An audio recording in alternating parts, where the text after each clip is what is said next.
নমস্কার, শুরু করছি আজকের সংবাদ।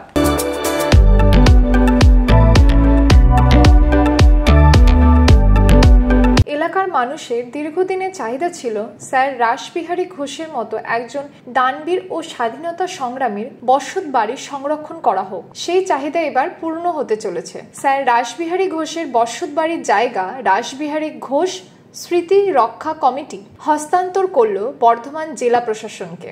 এই সংক্রান্ত দলিল প্রশাসনের হাতে তুলে দেওয়া হলো। এ প্রসঙ্গে জেলা শাসক আয়েশা রানী জানান, আগামী দিনে এই মহান ব্যক্তিত্বের বসত বাড়িটি সংরক্ষণ করার জন্য সব রকম প্রচেষ্টা নেওয়া হবে। আপনাদেরকে এখানে ডাকার উদ্দেশ্য রয়েছে, আপনারা সকলে জানেন আমাদের রাসবিহারী ঘোষের যে ভিটেটা আছে আমাদের তৎকনা গ্রামে খণ্ডঘোষ ব্লকে, সেটা ওই বাড়ির অনেক দিন ধরে সংস্কার হয়নি, ওই রকম অবস্থায় ছিল।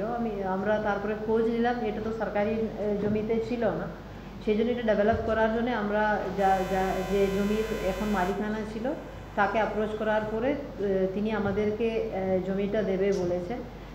আজকে উনি ওই দলিলটা আমাদেরকে হ্যান্ড ওভার করে দেবেন। এবার আমরা অলরেডি এএসআই যারা কাজগুলো করে, যারা হেরিটেজ বিল্ডিংয়ের উপরে কাজ করে, তাদের সঙ্গে আমরা যোগাযোগ করেছি। ওই বাড়িটা আমরা ডেভেলপ করে রাসবিহারী ঘোষের যে যথাযথ মর্যাদা, যে বাড়িতে আরও রক্ষণাবেক্ষণ করার ব্যাপার আছে, সেটা আমরা আগামী দিনে ভালো করে করতে পারবো। সেই জন্য আজকে আপনাদেরকে ডেকেছে। জেলা শাসক অফিসে এই স্থানান্তর পূর্বে উপস্থিত ছিলেন পুলিশ সুপার সায়ক দাস, বিধায়ক নবীন চন্দ্র বাগ সহ অন্যান্য জনপ্রতিনিধি ও রাসবিহারী ঘোষ স্মৃতি রক্ষা কমিটির সদস্যবৃন্দ। আজকে যে প্রোগ্রামটা অর্গানাইজ করলেন পঞ্চানন বাবুকে আজকে যে রেকগনাইজ করা, এটা একজন পশ্চিমবঙ্গের নাগরিক হিসেবে বলতে পারি আমাদের এটা খুব গর্বের একটা ব্যাপার যে আজকে আমরা ইতিহাসের দিকে একটু ফিরে যাচ্ছি এবং ইতিহাস এবং যে শিকড়ের টান, এটাকে ভুলে তো থাকা যায় না। যে দক্ষিণ দামোদরের ইয়েতে স্যার রাসবিহারী ঘোষের মতো একজন ব্যক্তিত্ব, তার বাড়ির যে অবস্থা, সেটাকে আশা করছি আজকের এই জমি হস্তান্তরের পর খুব দ্রুততার সাথে হেরিটেজ যে স্ট্যাটাস, সেটাকে বজায় রেখে, তার গরিমা বজায় রেখে তার পুরনো মর্যাদায় ফিরিয়ে আনা হবে এবং সেটা পূর্ব বর্ধমান জেলার শুধু একটা নতুন দৃষ্টান্ত স্থাপন হবে না, আমি বলবো এটা আগামী দিনে দক্ষিণ দামোদর এলাকাতে যে পর্যটনের ক্ষেত্রেও আমাদের যারা ইতিহাসবিদ যারা রয়েছেন তাদের সাথে সাধারণ মানুষের ক্ষেত্রেও একটা আকর্ষণীয় স্থান হয়ে উঠবে এবং আমরা স্যার রাসবিহারী ঘোষের যে কন্ট্রিবিউশন, তার যে অবদান ব্যক্তিগতভাবে, সেটার ব্যাপারেও কিন্তু আমাদের প্রজন্ম, আমাদের আগামী প্রজন্ম সবাই আমরা আরও ভালোভাবে ওয়াকিবহাল হব, এই আশাটুকু রাখছি। পঞ্চানবাবুকে ধন্যবাদ জানাচ্ছি এবং জেলা প্রশাসনকে ধন্যবাদ জানাচ্ছি, এরকম একটা ঐতিহাসিক যে কর্মকাণ্ড তারা আজকে এটা শুরু করতে পারলেন। চাইছি রাসবিহারী ঘোষের তো দান প্রচুর ছিল, শিক্ষাক্ষেত্রে দান প্রচুর, সেই দান অপরিসীম দান।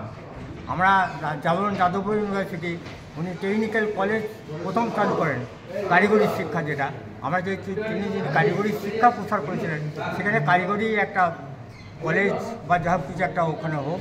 এত বড় জায়গাটা আপনারা দিলেন, আপনারা কর্মক্ষেত্রে কিছু চিন্তা ভাবনা করেছেন কি? ওখানকার ছেলেরা কাজকর্ম পাবে, ওখানে কিছু হলে বা সেটা তো সরকারের ব্যাপার। বলছি, আপনারা কি চাইছেন যে বর্তমান প্রজন্ম এই রাসবিহারী ঘোষের সম্বন্ধে আরও বেশি করে জানুন, এরকম কিছু? সেটা তো আমার ওনার তো একটা বই আছে, হ্যাঁ, দাদার কথা বই আছে, সেই দাদার কথা বইতে সব কিছু জানা যাবে। নমস্কার, আমি সুকান্ত প্রামাণিক স্টেট কার্ড নিউজ রুম থেকে বলছি। এবার থেকে আমরা একটা নতুন অনুষ্ঠান শুরু করছি আপনাদের জন্য, সঙ্গে ডাক্তারবাবু। অনুষ্ঠানটি আপনারা দেখতে পাবেন প্রত্যেক মঙ্গলবার। তবে সঙ্গে ডাক্তারবাবু থাকলেই হবে না, আপনাদেরকেও থাকতে হবে, আপনাদের জন্যই করা। এখানে আপনারা চিকিৎসা সংক্রান্ত বিভিন্ন বিষয়ে খুঁটিনাটি তথ্য জানতে পারবেন, যেগুলো হয়তো আপনাদেরকে কোনো না কোনোভাবে সাহায্য করলেও করতে পারে। যদি কোনোভাবে সাহায্য করে থাকে তাহলে সবথেকে আনন্দিত হব আমরা। বর্ধমান বাদামতলা খালুইবিল সার্বজনীন দুর্গোৎসব কমিটির দুর্গাপুজো এবছর ৭৫ বছরে পদার্পণ করল। তাদের এবারের এই পুজোকে কেন্দ্র করে দুর্গা মায়ের জয় শীর্ষক একটি গানও রিলিজ করে। এই উপলক্ষে বর্ধমান গঙ্গাকিশোর ভট্টাচার্য প্রেস কর্নারে এক সাংবাদিক সভায় এই পুজো কমিটির উদ্যোক্তারা তাদের পুজোর বিভিন্ন বিষয় নিয়ে আলোকপাত করেন, তুলে ধরেন তাদের পুজো পরিকল্পনার কথা। মানুষের জন্য বলা এই যারা যারা এই গানটায় রিলস বানাবে, রিলস বানিয়ে বাদামতলা অফিসিয়াল পেজে, ফেসবুক বা ইউটিউব, ফেসবুক পেজেই ভিডিও করে পাঠাতে পারবে, তাদের জন্য রাহুল বলে দিয়েছে আকর্ষণীয় পুরস্কার থাকছে। যার রিল সব থেকে ভালো হবে তাদের অবশ্যই একটা পুরস্কার থাকছে।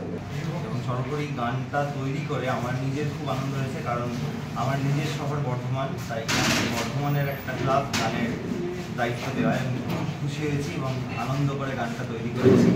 আশা করি সকলের ভালো লাগবে, সবাই শুনবে এবং আনন্দ করবে। সবার গানে গানে পুজো খুব ভালো লাগবে। আসলে আমারও যেটা মনে হয় যে পুজোর সাথে তো আমাদের যে ছবিগুলো জড়িয়ে আছে, আমাদের ছেলেবেলার সাথে এখনো সেগুলো খুব একটা পাল্টায়নি। মানে যেরকম গাছেতে শিউলি ফুটেছে, কাশ ফুলে মাঠ ভরেছে, পুজোর সাথে জড়িয়ে থাকা এই যে ছবিগুলো, আমরা ছোটবেলায় যখন আয়েরে ছুটে আয় পুজোর গন্ধ এসেছে তখনও যেভাবে পুজোকে দেখতাম এখনও তাই দেখি।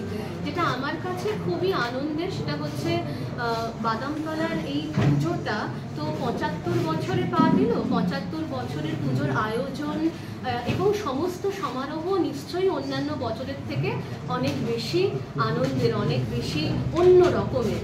তাই 75 বছরের স্মৃতির সাথে আমরা তো মূলত কণ্ঠশিল্পী, আমাদের গানটাও সেই কমিটির সাথে জড়িয়ে থেকে গেল। এরপর হয়তো 76-77 বছর আসবে, কিন্তু 75 বছরটা একটা মাইলস্টোন। অতএব আমরা বর্ধমান শহরে যেহেতু সঙ্গীত শিল্পী হিসেবে পরিচিত, আমাদের গানটা এই শুধু গানের জন্য নয়, এই কমিটির আবেগের সাথেও জড়িয়ে রইল। এটাই আমাদের সব থেকে আনন্দের। নমস্কার, আমি সুকান্ত প্রামাণিক স্টেট কার্ড নিউজ রুম থেকে বলছি। এবার থেকে আমরা একটা নতুন অনুষ্ঠান শুরু করছি আপনাদের জন্য, সঙ্গে ডাক্তারবাবু। অনুষ্ঠানটি আপনারা দেখতে পাবেন প্রত্যেক মঙ্গলবার। তবে সঙ্গে ডাক্তারবাবু থাকলেই হবে না, আপনাদেরকেও থাকতে হবে। আপনাদের জন্যই করা। এখানে আপনারা চিকিৎসা সংক্রান্ত বিভিন্ন বিষয়ে খুঁটিনাটি তথ্য জানতে পারবেন, যেগুলো হয়তো আপনাদেরকে কোনো না কোনোভাবে সাহায্য করলেও করতে পারে। যদি কোনোভাবে সাহায্য করে থাকে তাহলে সব থেকে আনন্দিত হব আমরা। বর্ধমানের রোটারি ক্লাব রোটারি ভারত সাক্ষরতা অভিযান প্রকল্পে কাঞ্চননগর দীননাথ দাস উচ্চ বিদ্যালয়ের শিক্ষক অনুপ কুমার দত্তকে 2025 সালের নেশন বিল্ডার অ্যাওয়ার্ডে 2025-এর সম্মানে ভূষিত করেছেন। বর্ধমানের কাঞ্চননগর দীননাথ দাস উচ্চ বিদ্যালয়ের সহশিক্ষক অনুপ কুমার দত্ত জন্ম 1986 সালে। উচ্চ মাধ্যমিক পর্যন্ত পুরুলিয়া জেলা স্কুলের ছাত্র ছিলেন। বর্ধমান বিশ্ববিদ্যালয় থেকে রসায়নে স্নাতকোত্তরে পাশ করে সহশিক্ষক হিসেবে 2010 সালে যোগদান করেন অনুপ কুমার দত্ত। শিক্ষকতার পাশাপাশি তিনি গবেষণার সঙ্গেও যুক্ত রয়েছেন। ইলস্পিয়ার থেকে ছাত্রাবস্থায় তার গবেষণাপত্র প্রকাশিত হয়। তার গবেষণা থ্যালাসেমিয়া পেশেন্টদের বারবার রক্ত নেওয়ার ফলে জমে থাকা রক্তের অতিরিক্ত লৌহ যোগকে আলাদা করার বিষয় নিয়ে রাসায়নিক বন্ধনের সাহায্যে আলাদা করার পদ্ধতি আবিষ্কারের দিশা দেখান তিনি। মেধাবী ও পরিশ্রমী এই শিক্ষকের বহু ছাত্রছাত্রী মেডিকেল ও ইঞ্জিনিয়ারিংয়ে প্রবেশিক্ষা পরীক্ষায় উত্তীর্ণ হয়ে সুনামের সঙ্গে স্ব ক্ষেত্রে কর্মরত আছেন।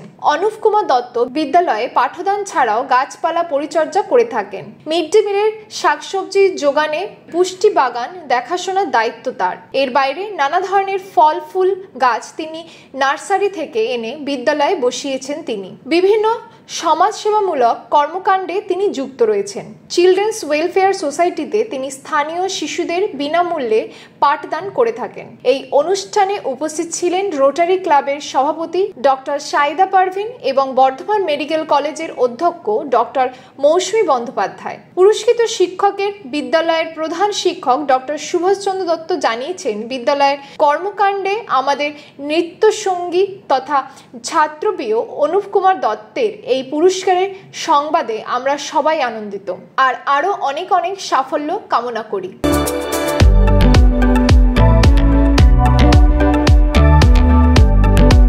আজকের সংবাদ এই পর্যন্ত। নমস্কার।